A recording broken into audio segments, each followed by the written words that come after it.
Hello, Lisa. Welcome to the podcast.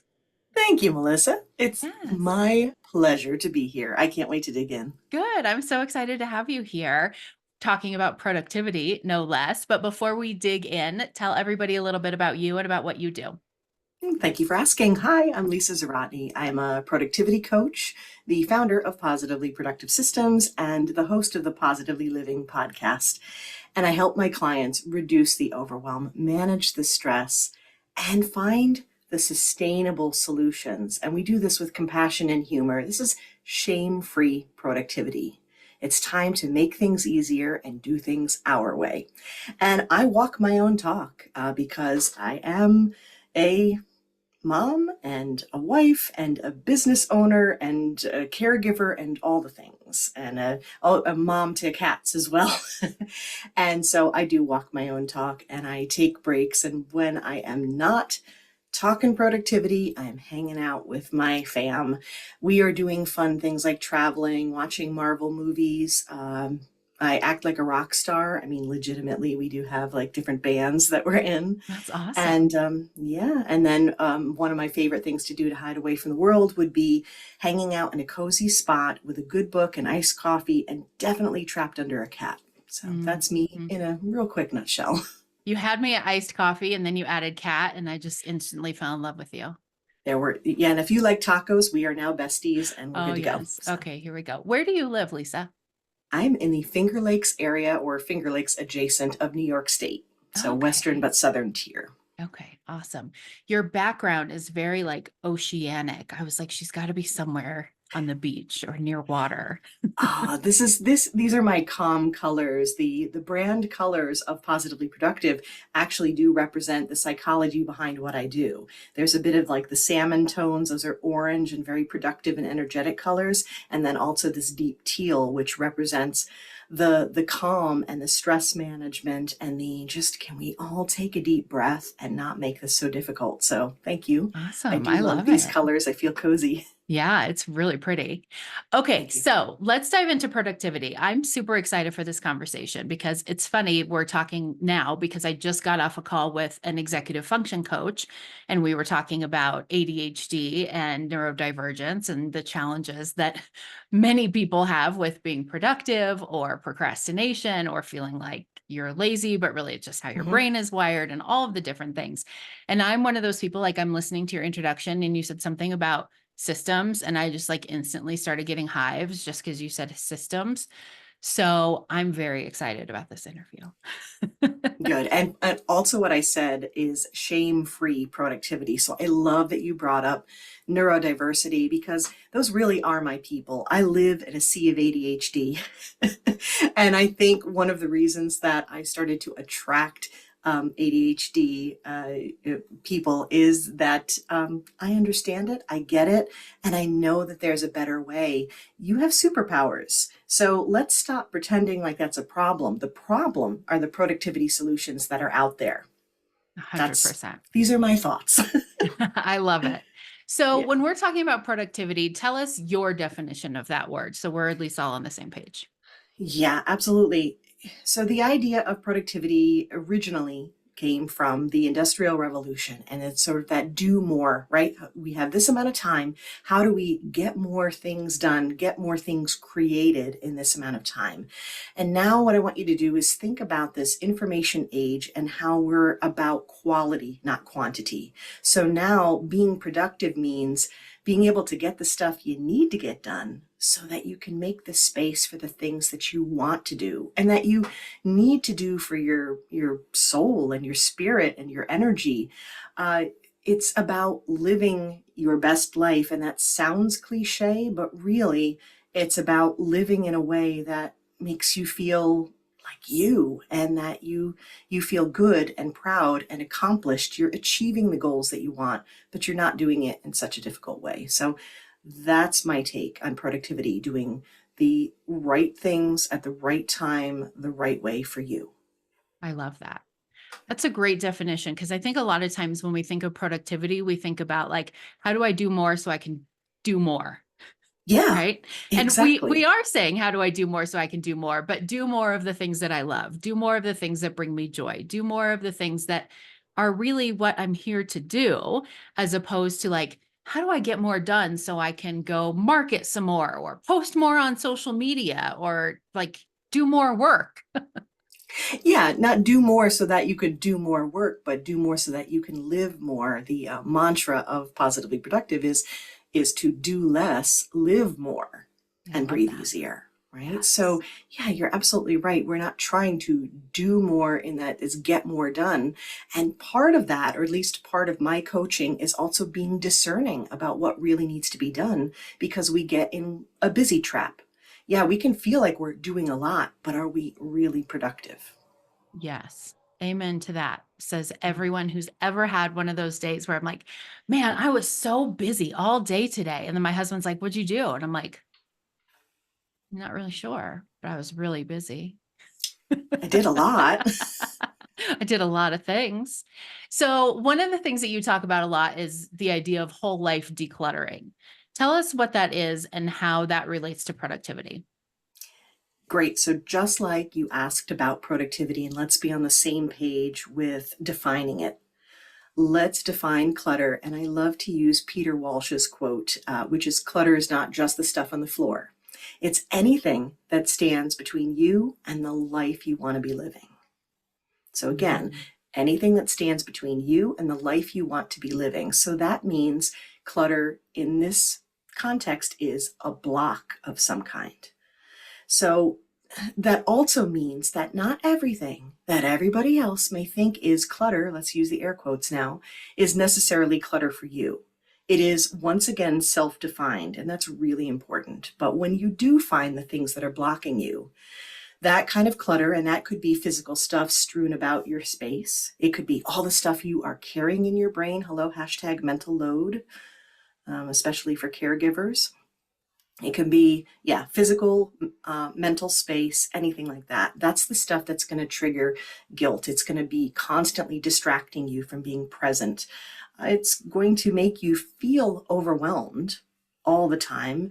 It's going to, therefore, take your focus away and not allow you to actually be productive with the time that you have. And it is the thing that makes you end up being very busy and spinning your wheels and then being like, what did I actually accomplish?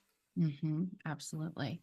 So if somebody's listening to this and they're like, yes, I relate to that definition, whatever their definition of clutter is, right? But they're like Mhm. listening to you talk and they're like, yes, I've got that in my brain or in my office or in my life.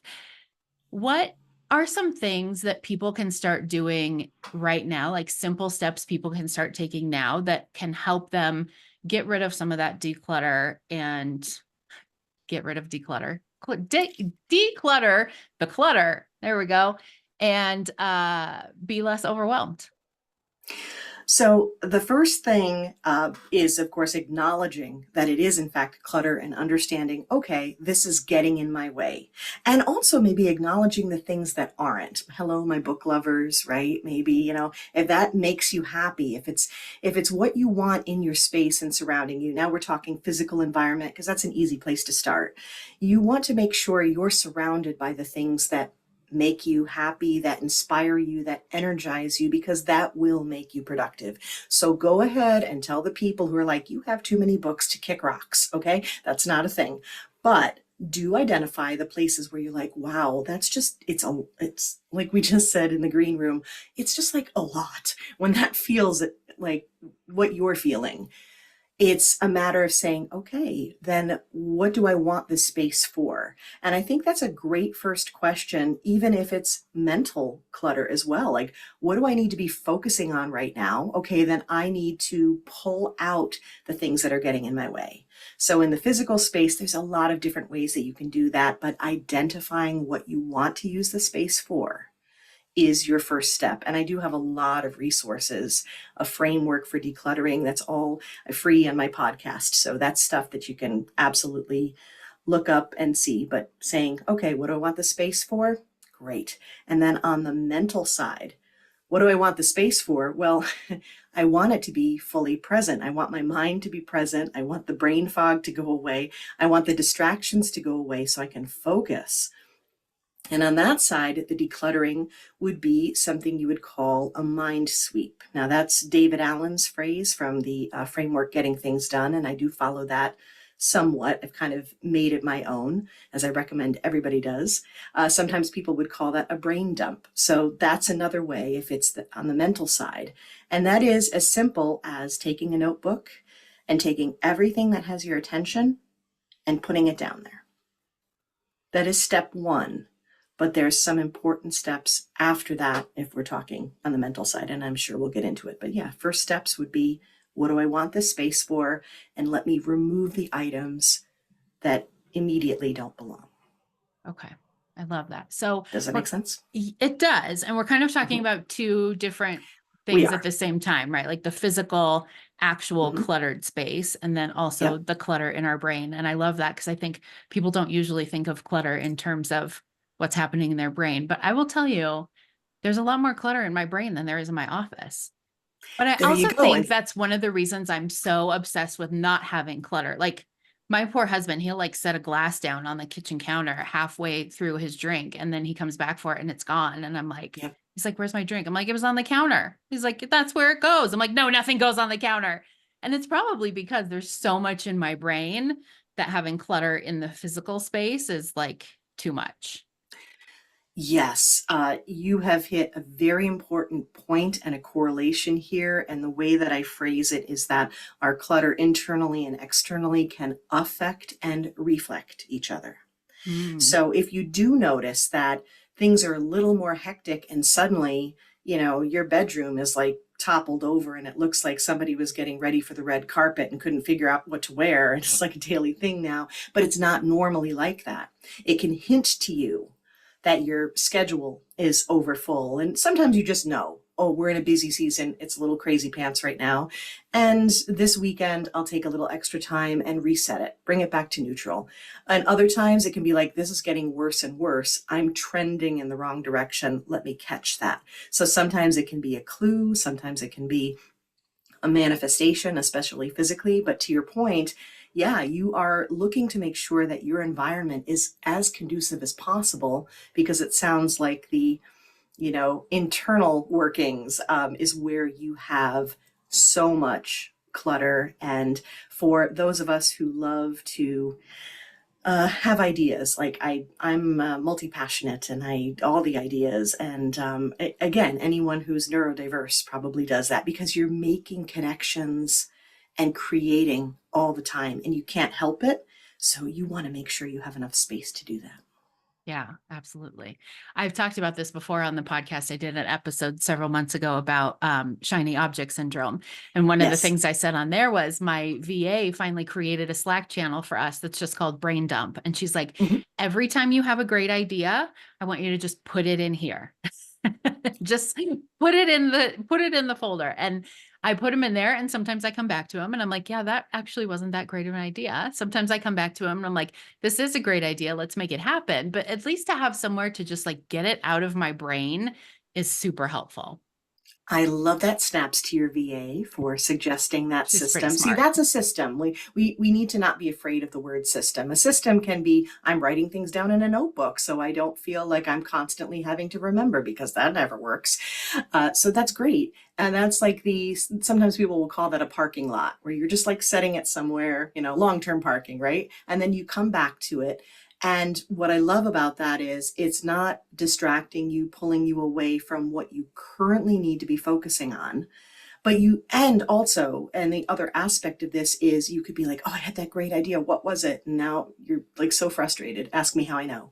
So you put that someplace safe and then take a breather, and then you get to intentionally and specifically choose when you are going to consider whether or not it is really a good idea, whether it's a good idea now or sometime in the future. You get to process the specifics about it and what you're going to do with it. Not every idea we have, needs to become something, but it's wonderful when we have the space and the system that allows us to let it flow, because that idea may inspire or inform something else even better. Mm-hmm. Yeah, I love what you said about systems too, because I get crazy about the one size fits all in any aspect of business or life, really, Yeah. because there's a lot of things that work for a lot of people. And we paid $10,000 to learn the step-by-step framework that took me from 0 to 5 million in 90 seconds. And maybe it did take her from 0 to 5 million in 90 seconds. I don't know that it did, but maybe it did. But that doesn't mean it's going to take you from 0 to 5 million in 90 seconds, right? And same thing with decluttering or productivity or any of these kinds of things. It's like everybody, you ask on social media, what's the best planner, right? Like for those who use Yo, Paper right? planners, Yeah. you're going to get 50 different responses because everybody's found this one planner that works amazing for them. And then us with ADHD are like, I have 94 to 2024 planners and all of them have a week filled out. So it's like everything else, there's something that works for you and there's something that works for somebody else. And systems doesn't necessarily have to mean like, I always think system means like technology and automation and things like that. And sometimes, yeah, your system is sticky notes. Sometimes your system is a to-do list, right? Right. And it's understanding like how your brain works best and what you feel. A lot of times a bullet journal, but not even done the traditional Bujo style, which has rules because I don't like rules. I mean, I'm a little rebel in me, you know. But it's like no, but I like that writing down. Now I've personally gone to a Rocket Book because I love writing. It works with my brain, but I also don't want to kill trees constantly. So I write and then I upload and erase, and that makes me happy. But yeah, it's talking to someone and saying, okay, what do you like? How does that work? Oh, wait, you can't possibly listen to an audiobook because like 2 seconds in, you're going to be like, squirrel. Okay, so how do you absorb information best? How do you like to connect and capture information? Finding that, answering those questions to me is the way to find the solutions. It actually drives me crazy in the productivity industry that they have those magic bullets, but the reason they have the magic bullet, oh, this is going to fix everything, this is the system you want for your business to scale. The reason they're doing that is to sell it, not because it will work for you. Right. Yeah, absolutely. It reminds me in the Powerful Women Rising community, the online community that I run, I added a content creation co-working call that's 4 hours a month at the beginning of the Mhm. month because I had so many members that were like, I need to be posting on social media. I need to be, and it would just like loom over their head all month long. And then we get to the next month and they'd be like, I didn't do anything on social media and I really wanted to.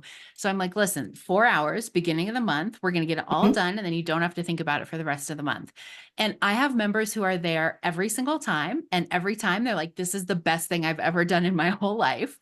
I have other members who have like, when I rolled it out, were like, why would I do that? Like, why would I ever come to that? Like they just could not even wrap their brain around like why that is a thing. And they've never come. And so it just is interesting, like what works for some people to get things done and what works for other people to get things done. Exactly. So personality and tendencies and the way that we function and process information, all of these things feed in. And that's how I work with my clients. It's so funny. We don't talk about what planner do you have or do you use Trello or Asana? We do eventually, but the first things we talk about is what are your core values? What are you trying to achieve? What matters to you? We do assessments like your core values, the four tendencies. I absolutely love that. If you have upholders who are more toward like the type A, the structured, the disciplined, they're going to look at your co-working session, which I think is fabulous, by the way, and they're going to say, why would I even need that? But Mhm. when you have obligers who absolutely need that external accountability, they're going to be like, this is the best thing ever because if you don't have this, I'm not showing up for myself. Right. So understanding those things, answering those questions, that's how we create the right frameworks. And yeah, and so you can see it in the different way people work. And especially I've noticed if you have ADHD, that doing something called in the accountability of co-working, something called body doubling, that's what makes it so powerful is that it's like you're matching energy and the energy Mhm. is to get work done. Yeah. I want to go back to what you said at the beginning of that sentence about how the first thing that you do is not ask people like, are you using Trello? What planner do you Yeah. have? Because that is totally what I expected to be where you started. And the Right. first thing you said was, what are your core values? And I think this Hmm. is really important for people to hear. So I want to make sure we don't skip over it, because I think I have an idea why that might be one of the first questions that you ask, but why is that something that's important for people to know and think about when they are trying to be more productive?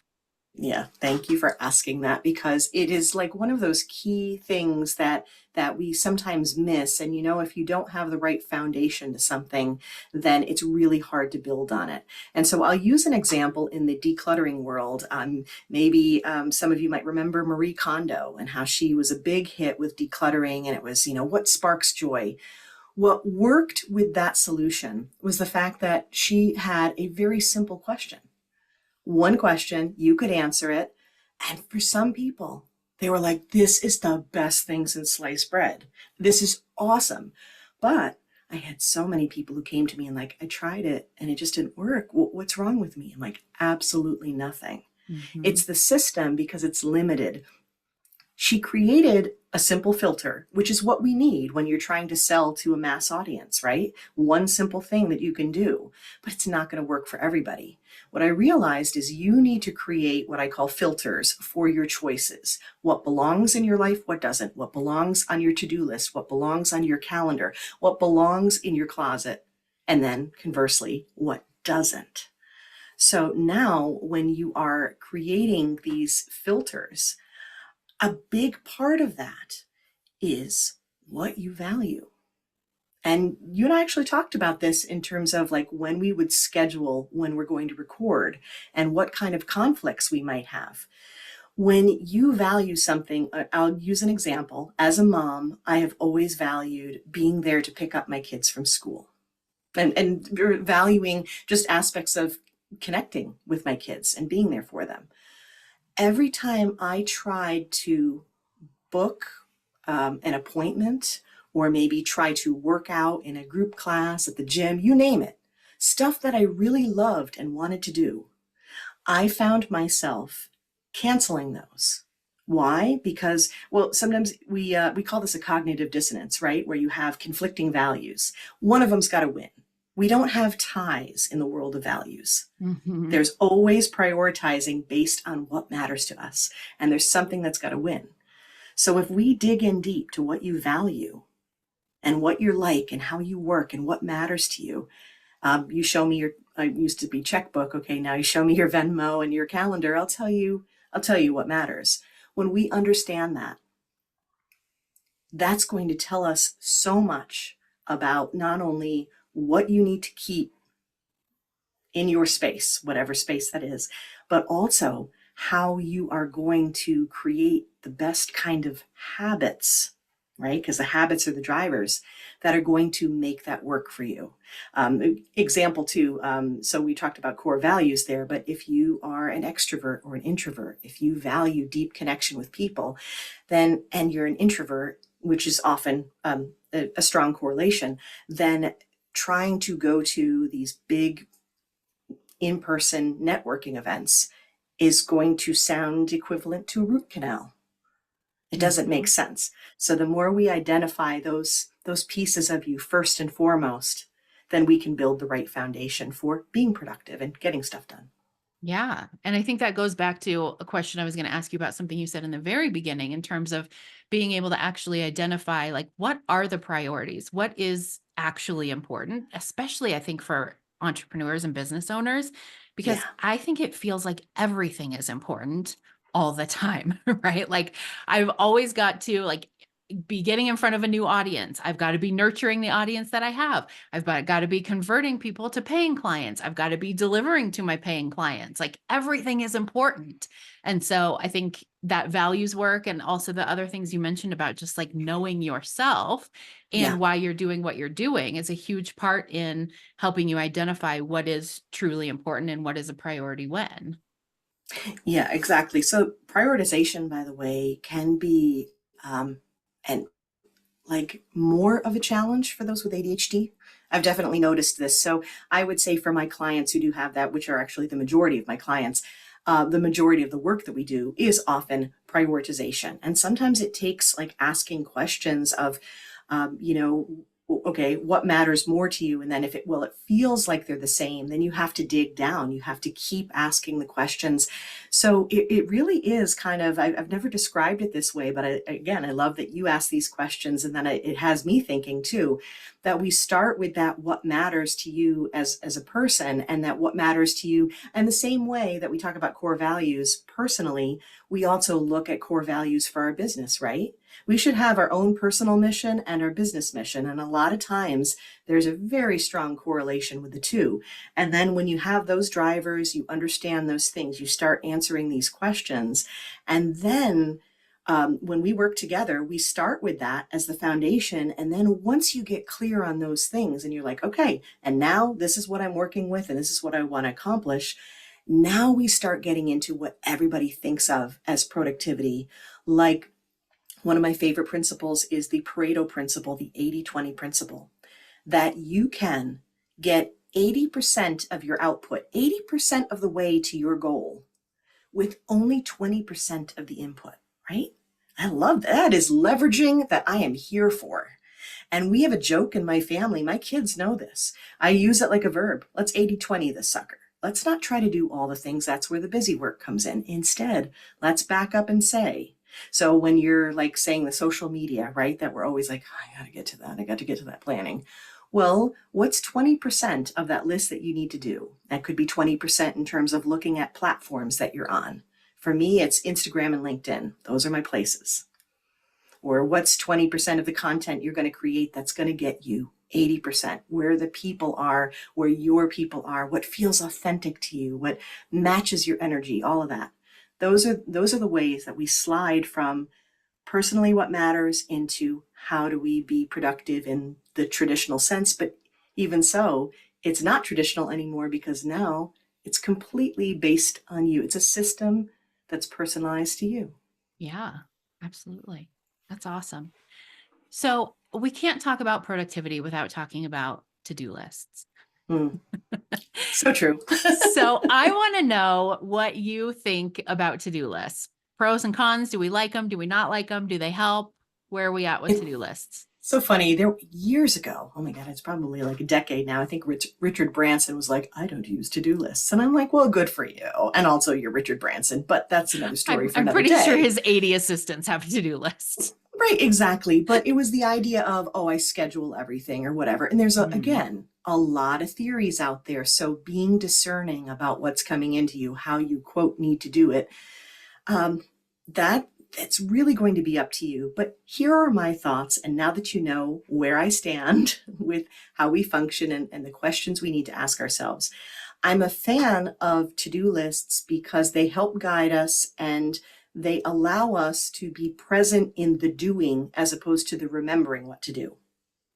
That's important. Mm-hmm. But I do see a lot of confusion when it comes to what constitutes a to-do list. So we talked about the mental decluttering part, the mind sweep, what has your attention. When we do that, or a brain dump, as some people will call it, get all the stuff out of your head, write it down. Great. Here's the big mistake. And if you take away nothing today other than you're amazing and you can absolutely do this and don't be scared of systems, what I want you to take away is the idea that when you put all the stuff down from your brain, that is not your to-do list. That is your to-choose list. You're going to choose what to do with it. It might be waiting. It might be throwing it in that parking lot we talked about. It might be like looking at it and being like, what the heck did I write that down for? Why am I still dealing with that? Let's let it go. It's a process place. It's merely a capture that's a safe place to hold what's been distracting you so that you can figure out what to do with it when you're ready. The real to-do list is like 3 to 5 things per day or per session, work session, or whatever that you're identifying. Those are those priorities that we talked about, where then you've processed it and you look at all the stuff, or you look at all the stuff you just wrote down and we think about that 80-20. Like, oh, there's only 20%. I mean, I'm sorry I'm making you do math, but I promise it's rather easy math, but okay. So it's like, all right, fine, we got 10 things. Look for the two Yeah. that are going to get you really far. And as soon as you have your mind thinking in that way, you're already looking for the most productive things, the things that are going to carry you further faster. And then that does wonderful things, right? It like spins you into like, ooh, I'm encouraged and I'm making progress and look at me go. And I can actually do something else. But all that to say, we have to be careful about what the to-do list actually is. I love that. The idea of a to choose list and the idea that not everything that you write down is your to do list, Yes. and especially not your to do list for the day. Especially, yes, but not even in general. It's more of a pool of information. And what I recommend, I do have a free guided mind sweep, right? That you can download that says do this, right? It takes like 5 minutes, and keep doing it. And you could use the same notebook or the same notes on your phone, wherever it makes you happy to capture, Mm-hmm. and keep adding things. And then you just set a time. It could be once a week. It depends on how much you're downloading, how busy you feel, how overwhelmed you feel. But you remove the stuff from your brain. You take time to process it, and it stays there. And what's nice is you remind your brain, don't worry about that birthday, event idea that you had that's going to be 2 months from now just yet. It's not time for that yet, but don't worry, it's safe there. Right. Yeah. I have a list that I keep next to me at my computer. This is one of my productivity hacks that I found, because I will be doing something like talking to you, and in the middle of our Mm-hmm. conversation, I'll see you take a drink, and then I'll be like, oh, I forgot to unload the dishwasher, or, like I'll see something happen and I'm like, oh, I need to order groceries or whatever it is. And then I'll start doing that thing. And in the middle of that thing, I'll remember I need to do another thing. And so then I'll start doing that thing. So every time I remember something I need to do, I just write it down on the list. And what That's I've right. also noticed is I have a new list every week. And I notice sometimes there are things that move to the next week that I've literally moved to the next week probably 10 times. And so there comes a point where I'm like, why are we still moving this? Like, is it something that doesn't actually need to be done? Is it something that really does need to be done? I just keep putting it off. And if so, why? And Mm-hmm. how am I ever going to get it off this to-do list? Or do I just need to take it off? And you're identifying basically to-do list clutter, right? That's a form of clutter because, and this is an important thing, if you have a really long to-do list, all your brain is ever telling you is, look what you're not getting done. Mm-hmm. Look what, oh, you didn't get that done. And especially if you put it on the next list and the next and the next, and suddenly, you're like, okay, great. So Yeah. this is just going to haunt me forever. And now I feel like the world's most horrible person. It doesn't matter how much I have achieved or how much I've done, because our brains love to close the task loop. Our brains are like, what did you accomplish last week? I literally don't care anymore. What Mm-hmm. haven't you gotten done? That's all we're focused on. So you're identifying things that we have to ask, like, why do we keep dragging this along? Right. Why do I keep that crazy pair of shoes in the closet? Do I really think like I'm wearing those? Like, not One of anymore, not these with these days. ankles. I'm just telling, yeah, exactly. You have to make tough choices. And I don't know if we have the time for it, but I can give you um, 4 tips for the to-do list, Yeah. especially as relates to what you're talking about. Yeah. So you may have heard systems out there that say like 3Ds or 4Ds, and people talk about like doing and delegating and stuff. And I have 4Ds, but the order is very important. And here's why. With deleting or decluttering, right? It's so important that you declutter first, because you don't want to organize what you don't intend to keep. True. Makes So sense. adding something to the to-do list that you're not going to keep, that you're not going to do, that why do you even have that? Asking that question, so smart. Because at some point you have to be like, we're just going to let this go. We're Right. letting it go fly, be free. I'm done with you, right? Because otherwise it's lingering, it's taking up space, it's taking up focus, it's adding guilt where it doesn't belong. Let's just let that go. So yeah, don't list what you don't intend to do on a to-do list. So if it doesn't belong anymore, let it go. And if you're like, I can't quite, there are 3 other D's we can talk about. The next is delegating. Now, this is where you look at the rest of it and you're like, I couldn't quite let you go, but I'm only one person. So I ask the question, how can it get done? And that's different from how can I do this? Mhm. You're triggering your brain in a really good way to be like, oh, let's get creative. And delegating, now you talked about systems before and how you thought about tech. That's actually where it can be a really good thing. Automation is a form of delegation. I follow up with my podcast guests and with different people in a lot of ways that are automated. Mhm. So it's not just how can you do it, but how can it get done? And that's opening your mind to a creative way to still make things happen, but it's not always on you. The Mhm. third D is to delay it. And that's a little bit like the parking lot idea where it's not necessarily someday, but it's also a not now. We have to be very clear. Maybe in the next week or two, we're just not dealing with this. This is not happening. We have other things we need to focus on.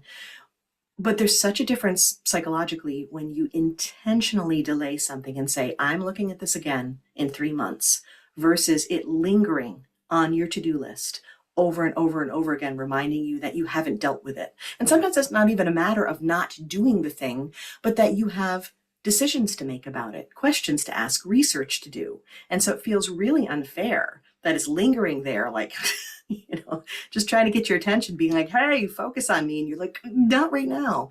So if you say, no, I'm going to set a calendar event. Or for me, I use Todoist. So again, that's another automated way where I can say, I'm going to look at it weeks from now, and then I'll make a decision. That's when I have the time to do it, and that's when I'll do it. Those 3 Ds right there make such a difference in bringing you to a true to-do list. So the 4th D is actually doing. Now you can take action. Now you prioritize. It's just like organizing anything. The fewer things you have to organize, the easier. Mhm. Absolutely. So the first 3 are helping us have less things to organize Bingo. when we do the 4th. Doesn't that sound good? Yeah, I love that. Do less, live more. Breathe easier. I was waiting for it. I love that. This is really, really good stuff. So if people want to connect with you, I know you have an amazing podcast. You've been doing it for a long time. So good. Lots of other awesome ways for them to connect with you and get to know you, learn more about what you do and how they can be more productive. What's the best way for them to get in touch with you and find all that? Thank you. So you're listening to an amazing podcast right now, so you can hop over to Positively Living. I would be honored to have you there. But really, the hub where you can find all the different places to find me is positivelyproductive.com. From there, you can shoot over to podcast episodes. You can come find me and play with me on Instagram. I do a lot of ridiculous reels, all in honor of stress management, because we have to laugh and have fun. And that's positively_Lisa.